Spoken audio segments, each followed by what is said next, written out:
Hello दोस्तों, welcome back to our channel. माँ, आप ये मिठाई कहाँ से ले आई हैं? इतनी मज़ेदार मिठाई और इतनी ज़्यादा। आप किस खुशी के में लाई हैं? बेटा, मेरा बेटा पुलिस के अंदर भर्ती हो गया है। वो हमने उसे कुछ पैसे ले देकर उसे पुलिस में भर्ती करवा दिया है, ये कहकर वहाँ से चल पड़ती है और अपने घर दोबारा वापस आ जाती है और आकर कहती है, माँ, आप सब मोहल्ले वालों को मिठाई दे आई हैं। हाँ बेटा, मैं सबको दे आई हूँ मोहल्ले। माँ, पता है मेरी ड्यूटी भी इसी गांव में ही लगी है और मैं खूब पैसे कमाऊंगा। बेटा, तुम्हें पुलिस के में भर्ती करवाने के लिए मैंने तुम्हारे मामू से 1 लाख रुपया उधार लिया था और तुम्हें अब जल्द ही वो पैसे पूरे करने होंगे। हाँ माँ, हाँ माँ, मैं जल्दी ही वो पैसे पूरे कर दूंगा और हम जल्द ही इतने अमीर हो जाएंगे। देखना, मैं चंद दिनों के अंदर ही वो 1 लाख क्या कितने लाख ही कमा लूंगा। मेरी ड्यूटी भी इसी गांव में ही लगी है। इस सुबह कालू अपनी ड्यूटी पे खड़ा था और किसी भी शिकार की तलाश में खड़ा था और देख रहा था कि कब भी कोई शिकार आए और उससे पैसे बटोर ले। और उतने में अभी वो सोच ही रहा था कि उसे एक तोता नजर आया और उसने सोचा क्यों ना इसी तोते को गिरा डाल लेता हूँ और इससे काफ़ी ज़्यादा पैसे बटोर लेता हूँ। फिर उसने एक तरकीब सोची और जैसे ही तोता उसके करीब आया, उड़ता हुआ उसके करीब आया, तो उसने तोते को कहा, रुको रुको, तुम कहाँ जा रहे हो? मैंने सुना है कि तुमने किसान की मिर्चें चुराई हैं और तुम चोरी करके वहां से खाते हो। तूता डर गया और बोला। मैंने तो सिर्फ थोड़ी सी मिर्चें ही खाई थी और वो डर गया और उसने कहा कि अब मुझे बस जेल में मत डाल। कालू कहता है, ठीक है ठीक है, तो या तो तुम्हें अब या तो जेल जाना पड़ेगा या तो फिर दूसरा तरीका। हाँ हाँ, तो मुझे दूसरा तरीका बताओ, कौन सा दूसरा तरीका है? तो मैं वो करूँगा। तो तुम मुझे बताओ क्या क्या है दूसरा तरीका। कालू कहता है, तुम तो बहुत अक्लमंद हो। दूसरा तरीका ये है, कुछ ले दे के तुम्हें मैं छोड़ देता हूँ, क्योंकि तुम मेरे गांव के ही हो। तोता कहता है, मैं भी घर जाकर तुम्हें अपनी बीवी का काले सोने का हार ला के देता हूँ। कालू खुश हो जाता है और कहता है, हाँ हाँ ठीक है, तुम मुझे वो ला के दे दे। मैं अभी घर जाता हूँ और तुम्हारे लिए सोने का हार लेके आता हूँ, फिर तुम मुझे छोड़ देना। इतने में इतना कहते हुए तोता वहाँ से चल जाता है और कहता है कि मैं हार लेके जल्द ही वापस आऊँगा। काल कालू कहता है कि हाँ, मैं तुम्हारा इंतजार कर रहा हूँ, और तोता वहां से उड़ जाता है और घर जाकर सोने का हार ला के दे देता है। कालू वो सोने का हार घर ले आता है और अपनी माँ को दे देता है। उसकी माँ कहती है कि ये तुमने कहाँ से ये तुम कहाँ से ले आए? कालू कहता है, माँ, ये मेरी आज पहले दिन की कमाई है। ये मैंने एक तोते से ली है, जिसे मैंने झूठ मूठ का कहा कि तुम किसान की फसल से मिर्चें चुरा कर खाते हो, तो वो डर गया और कि मुझे ये जेल के अंदर ना डाल दे। वाह बेटा, तू तो बहुत ज्यादा अक्लमंद है।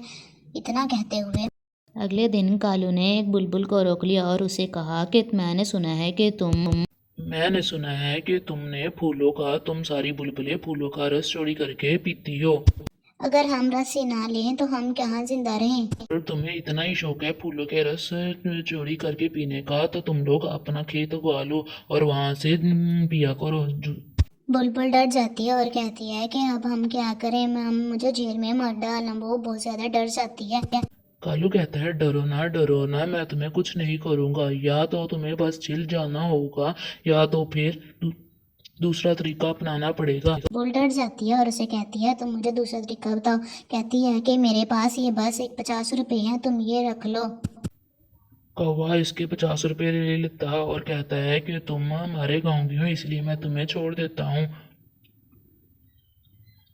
न आइंदा तुमने अगर फूलों का रस लेना हुआ तो ले लिया करना। आखिर तुम हमारे ही गांव की हो, मैं किसी को भी नहीं बताऊंगा। कौवा अपनी चालाकी दिखाता रहता है।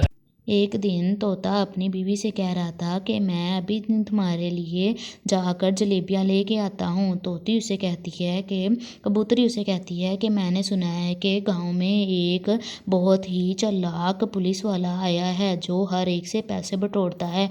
कबूतर उसे कहता है मैं किसी से नहीं डरता और हमने कौन सा गलत काम किया है। इतना कहते हुए कबूतर वहाँ से उड़ जाता है और उड़ते जाता जाता और तो उसको कौवा फॉलो करना शुरू कर देता है और कौवा उसको रोक लेता है और कौवा कहता है कि तुमने कानून की खिलाफवर्जी की है। कबूतर कहता है मैंने कौन सी खिलाफवर्जी की है। तुम बहुत ज़्यादा तेज़ रफ्तार से जा रहे थे और इतनी तेज़ रफ्तार से हुकूमत ने मना किया है। तुम बहुत ज़्यादा तेज़ रफ्तार में जा रहे थे, ऐसे एक्सीडेंट हो सकते हैं। तो कबूतर उसे कहता है मैं तो हमेशा इसी रफ्तार से जाता हूँ, और मैं किस रफ्तार से जाऊँ। कबूतर तो कौवा उसे डराता है और कहता है कि तुम्हें या तो जेल जाना पड़ेगा, तुमने कानून की खिलाफवर्जी की है। कबूतर उसे कहता है कि मैं जेल नहीं जाना चाहता। मैंने सुना है कि जेल में बहुत ज्यादा मच्छर होते हैं। तुम ये पैसे रख लो और मेरे पास बस इतने ही हैं और मुझे जाने दो। मैं नहीं अपनी बीवी के लिए जलेबियाँ लेने आया था और तुम अब मुझसे ये पैसे रख लो। कौवा उससे पैसे ले लेता है और उसे कहता है कि आइंदा अपनी रफ्तार कम रखना वरना मैं तुम्हें जेल में डाल दूंगा, और तुम्हें तो पता है कि जेल में बहुत ज़्यादा मच्छर होते हैं। इतना सुनते हुए तोता वहाँ से उठ जाता है और कौवा जब घर आता है तो वो इतने ज़्यादा पैसे देखते हुए और उसकी माँ कहती है कि हम तो बहुत ज़्यादा अमीर हो गए हैं। मुझे पता था कि तुम ऐसे ही बहुत ज्यादा पैसे कमाओगे, तुम बहुत ज्यादा चालाक हो। अगले दिन चिड़िया को वो अपनी सारी बात बताता है और चिड़िया उसे कहती है कि वो झूठ मूठ का पुलिस वाला हमसे ऐसे गलती से जब हमने कोई जुर्म ही ना किया हो तो हम उसे क्यों डरें और ना हम क्यों उसे पैसे दें। अब तो उसे ज़रूर कोई ना कोई सबक सिखाना होगा। तो चिड़िया उसे कहती है कि हम ऐसे ही मैं अपना एक CCTV कैमरा वहाँ पे एक्टिव करूँगी और तोती को जाकर कोई भेस बनाकर वहाँ पे जाएगी और उसे लालच देगी। इसी तरह हम उसकी और रिकॉर्ड कर लेंगे और उसको वायरल कर देंगे, फिर वो अपने अंजाम को पहुंचेगा। इसी तरह उन्होंने ऐसे ही किया और अगली सुबह तोती अपना CCTV कैमरा लेकर वहाँ से चल जाती है और अपना CCTV कैमरा कहीं पे एक्टिव कर देती है और सारी फुटेज को एक्टिव करने लग जाती है। और इसी तरह तोती उसके पास आती है, कौवे के पास आती है और कहती है ये लो पैसा और तुमने टीचू कौवे को पकड़ना है, वो मुझे बहुत ज़्यादा तंग करता है। हाँ हाँ, मैं उसे पकड़ लूँगा ही। ये तो मेरे दाएं बाएं हाथ का खेल है। मैं तुम्हें पूरे 1500 रुपये दे रही हूँ। तुमने इस पूरे 1500 के बारे में किसी को नहीं बताना और तुमने इसको 15 दिन तक जेल के अंदर बंद करके रखना है। तो मैं तुम्हें बहुत ज़्यादा और पैसे दूंगी। चिड़िया ये सब अपने कैमरे में एक्टिव कर रही थी, रिकॉर्ड कर रही थी और कबूतर वो सारे पैसे लेकर घर आ जाता है। तो टीवी में नशर हो जाती है, इनकी वीडियो वायरल हो चुकी होती है। तो कौवा और उसकी माँ टीवी पर जब देखती हैं तो कहती हैं कि बेटा अब तो हम पकड़े गए हैं। अब बेटा कहता है कि माँ अब तो मेरी नौकरी भी खतरे में ही है। तो इसी तरह कौवा उसकी माँ कहते हैं कि तुमने बहुत ज़्यादा लालच की है और इस लालच का तुम्हें अंजाम मिल जाएगा। और इसी तरह तो कौवा बहुत ज़्यादा परेशान हो जाता है और पुलिस में गिरफ्तार हो जाता है और रोने लग जाता है और अपने किए पर बहुत पछतावा हो जाता है। और अब इसी तरह कौवा अब एक ढाबे में बर्तन धोता है और रोता है कि काश मैंने ऐसा ना किया होता, ना लालच की होती। तो इस वक्त मैं पुलिस में भर्ती रहता और अपनी ड्यूटी सर अंजाम देता। अब मुझे यहाँ पे बर्तन धोने पड़ रहे हैं और बहुत ज़्यादा रोता है। तो दोस्तों, इस कहानी से हमें ये सबक मिलता है कि हमें हमेशा कभी भी लालच नहीं करनी चाहिए, अपना काम खुशी से और ईमानदारी से सर अंजाम देना चाहिए। अगर दोस्तों आपको मेरी ये कहानी अच्छी लगी हो तो मेरे चैनल को लाइक करें, सब्सक्राइब करें और बेल आइकन को भी प्रेस करें। Thanks for watching.